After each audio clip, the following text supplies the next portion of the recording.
Interim order తెచ్చుకునింది.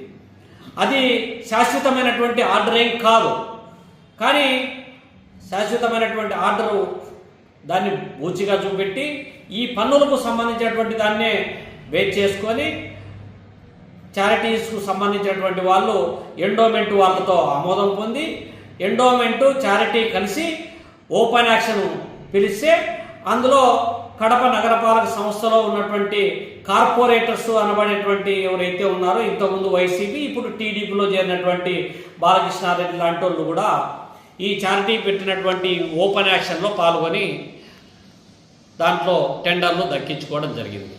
అయితే plan approval లేకుండానే apply చేసి పన్నుల బకాయిలు ఉండగా అది ప్లాన్ అప్రూవల్ ఇవ్వకూడదు. మామూలుగా అయితే వాళ్ళు ఏదో టెక్నికల్ ఇష్యూ చెప్తున్నారు, ఆటోమేటేషన్ లాగానే ఆటోమేటిక్గా అది అప్రూవల్ అవుతుంది ప్రిలిమినరీగా, తర్వాత మొత్తం రిపోర్ట్ వచ్చిన తర్వాతనే మేము ప్లాన్ అప్రూవల్ ఏదైనా చేస్తామని చెప్పి నగరపాలక సంస్థ చెబుతూ ఉంది. ఈ మొత్తం వ్యవహారంలో కడప నగరపాలక సంస్థ ప్రమేయం ఉంది, తర్వాత చారిటీ ప్రమేయం ఉంది, ఎండోమెంటు ప్రమేయం ఉంది, అధికార పార్టీ నేతల ప్రమేయం ఉంది.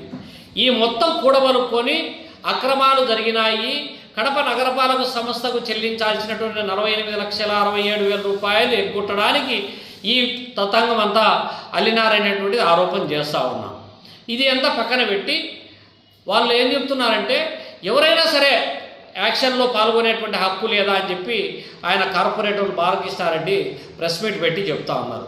వాస్తవమే, ఎవరైనా పాల్గొనవచ్చు, కానీ అనుమతులు లేకుండా నిర్మాణాలు మాత్రం చేపట్టడం అనేది ఇల్లీగల్ అవుతుంది. కాబట్టి దాని వైపు ప్రశ్నిస్తూ ఉన్నాం. ఇంకొక అంశం, ఒకవైపు ఏమో కడప నగరపాలక సంస్థలో నిన్నటి వరకు ఉన్నటువంటి మేయర్ సురేష్ బాబు వాళ్ళ కొడుకు పేరుతో వర్కులు చేశాడని చెప్పి కోర్టులో వేసి మున్సిపల్ అడ్మినిస్ట్రేషన్ వాళ్ళు డిస్క్వాలిఫై చేసి ఇన్ఛార్జి మేయర్ను పెట్టుకోవాల్సినటువంటి పరిస్థితి వచ్చింది. ఇది ఎథిక్స్కు విరుద్ధం అని చెప్పి పోరాటం చేస్తూ ఉంది ఎమ్మెల్యే మాధవిరెడ్డి గారు. దాంతోపాటు ఇంకొక వైపు సేవ్ ద కార్పొరేషన్ అనేటువంటి ఒక నినాదం తీసుకొని పెద్ద ఎత్తున నగరపాలక సంస్థ ఆస్తులను పరిరక్షించడానికి ఒక పెద్ద యుద్ధమే చేస్తూ ఉంది, పోరాటం చేస్తూ ఉంది.